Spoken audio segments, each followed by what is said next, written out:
Hey there, everybody. Welcome back. Y'all have probably noticed that I haven't posted a lot lately, and my progress has really slowed down. And a lot of that has to do with the fact that my track plan has a problem. And so I was kind of stuck. It kind of killed my motivation to really do much of anything until I knew that what I was building was going to work in the space. So what I'm showing here is basically the floor footprint of the garage with my no-go space put in here. And I've gone over my sort of the version 1 of this track plan before. I'll put a link to that if you're interested. But I do want to kind of orient in this video real quick to what that was, and then the changes I made to it that I think are going to sort of work for what I'm trying to do. So again, this is sort of the no-go space that I had in there. What's in the actual garage here, there's a utility sink down here, right about there. There is a water heater, hot water heater, sitting right about there. There is a, so 3.5 by 3.5 foot landing here. And then there's 3 or 4 steps down into the room that go this way. So this is the platform that goes up into the house, couple of steps, and now you're down on the floor down in this area. There's also a pedestrian door over here, and then a big double car garage door here that I'm not worried about. I'll still be able to open it, but I'm not going to use the garage for anything. So this was my original no-go space. I thought if I stayed out of these areas, this would all work well. So let me go ahead and turn on a few things here. So these are the pieces, parts and pieces of the original layout that was upstairs that I salvaged. That's going to come down into the garage. So the yard's already in place. Manchester is not, but Manchester was part of the original yard. And then of course that creek scene. So if I go ahead and throw the new track on there, this is what I was thinking would work in the space. And I'm going to go ahead and turn all the layers on so you can see what I was kind of working with here. So the idea was, and y'all have seen this area above the workbench is built. Most of the yard to about that orange line is built. This bench work is in up here. The creek scene is installed, and the layout sort of stops here. So none of this over here, this Manchester and the staging area, none of that's built yet. Part of the peninsula is built to about here. But although none of the track is there, and then the turn back and this side of it is not there. So that was kind of the original plan. There's a couple of things about it that I like, a couple of things that I don't like. I'm going to kind of walk through some of that right now. I originally liked the idea of having all the staging over here and have this little duck under and then kind of into the layout, and the main line runs through the scene and then back into the yard, and then coming out the other way, it would pass through the backdrop over here, run through some scenery and into the yard as well. One of the main things that's not going to work is this right here. So there is, like I said, the steps come down over here. It would be a really tight squeeze from the bottom of the steps to kind of come through here. You'd have to walk sideways and then duck under and into the layout. It's just not a very good solution. I've also got, which this is a mistake I made, I failed to account for a spare fridge we have in the garage. That sits right here. The door opens out into the room this way. So I didn't account for that the first time. I should have. So I was kind of stuck because I knew this is not going to work. All right. Then if I could nitpick a little bit with the track plan, this here was a little bit awkward with the grain elevator, and this is a large warehouse for a metal fabricators. I was going to do a bridge builders because that's what was painted on the side of the building I was interested in modeling. But I think I would like them better if they were parallel. That's an easy fix. I don't love this area here. This little crossing here, getting into the stone quarry. Let me zoom in so you can kind of see that a little better. Like this just seemed a little bit awkward and overly cumbersome. It also left me with a facing point. So I felt like I had to make the passing siding run all and start over on this side. It's got a crossover in the middle of it, and then it's extended over here a little bit more, and then the branch line sort of terminates there. So I didn't love sort of this arrangement either. So let me go ahead and pull up the kind of what I changed, and I'll kind of talk through the changes.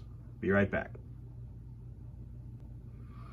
Okay, so this is the latest and greatest version. And there's a lot of similarities here, but one thing jumps right out is the staging is no longer connected, right? So there's a big change. I'm now truly point to the yard, through the layout, to the other point. There'll be north-south traffic and south-north traffic. That's my connections to the rest of the world. Everything will come to the yard, and then all the locals will originate and terminate in the yard as turns. So I went ahead and changed the angle of this. Let me pull in on that a little bit. I did go ahead and change the angle on that grain elevator, and I've also got it looking more like the actual elevator in the prototype, which actually has sort of some buildings on either side, and then the storage bunkers sort of in between those two buildings. I've also manipulated this area. I no longer have that facing point turnout here to the stone quarry. Instead, I've got it coming off of a number 6.5 curved turnout here. I've shortened the passing siding, so I'm not passing trains through the backdrop, although this turnout is in the backdrop. So that's now trailing point, and then the passing siding starts over here and runs down to here and stops just like it did before, although I've now bent it a little further around down behind this warehouse. And the asphalt transloading facility is trailing point still, just as it was on the prototype. And the only facing point on the Deepwater terminal now is the warehouse area. And this track arrangement it's compressed, but it's laid out like the prototype. So that's a pretty big, I think, improvement in this area. Getting rid of that kind of funky crossing that wasn't really there, and the weird facing point. I think this makes better use of the space. I also shortened the peninsula a bit. This was only 27-inch wide. Now it's somewhere between 33 and 34. The program says 33 3/4, but my carpentry is not that precise, so it'll be somewhere north of 32 inches, which feels right. I've also rounded off the corners. I've got them kind of boxed off, but rather than have this wasted space out here, since there are industries over here to work and industries over here to work, I didn't want anybody to back into a corner, and it makes a little bit more room, right? So that's a change. Pull back out a little bit and talk about south staging. So remember, my no-go space was here. Like, I wasn't supposed to go into this area, but I can actually use this area above the sink with a narrow shelf for staging for southern, the southern end of the train, of the layout. So this is now south staging. It'll be, less than a foot wide, narrow. Maybe I can get 4 tracks in here. They'll hold 15 to 17 cars. It's decent train length. Things terminating from or originating from the south will come through the layout this direction. So I thought that was a nice thing to sort of figure out. This was part of my no-go space over here, but there's really nothing here and no reason I can't use it, so I'm going to. The reason I don't have these tracks extending any further this way, again, there's stairs here, a landing, there's a hot water heater here, and then the refrigerator sits in this area here. So now I feel like this is going to work a lot better. I made a couple other changes when this was through. In other words, the staging was going to represent both north and south, and it had the tracks that came off of here and connected. I had a very long passing siding around this peninsula. I took it out because I don't really think I'm going to need mainline meets.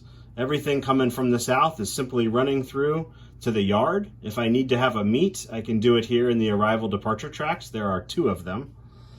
See, I'm mousing over them there. Coming the other way, same thing. This isn't a very long run, and the next thing you know, you're in the yard. So there's really no need for this passing track anymore. So that freed up a little space to widen this aisle a bit.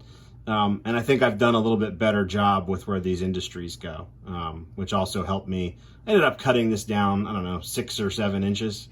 but a lot of it was getting rid of that passing track.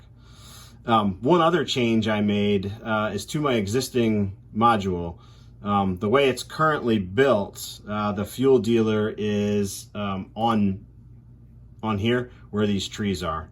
And it's kind of a little bit tight, and I thought I could use that spur as part of the passing track. And since I've got this little corner up here, I thought maybe I'll move the fuel dealer here, make it a little bit of a longer track and a scene unto itself. And, you know, maybe someday I'll get a hold of the I Am Done Fine Scale Miniatures coal yard or something like it with a trestle. So now the fuel dealer can receive both tank cars and hopper cars of coal.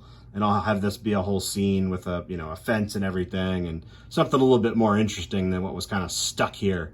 Now that track will be, like I said, part of the Manchester passing siding. So those are the changes I've made in a nutshell.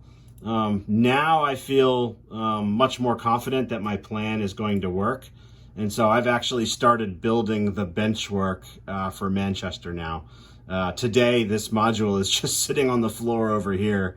The creek scene's not connected to anything, so I'd like to get Manchester in, at least get this track work in, and get a staging yard, and then I can really start running trains again. So that's what I'm working on out in the garage, and kind of a rundown of the changes to the track plan in a nutshell. So I hope that all made sense to y'all, and anyway, I appreciate you watching. Be well and be safe.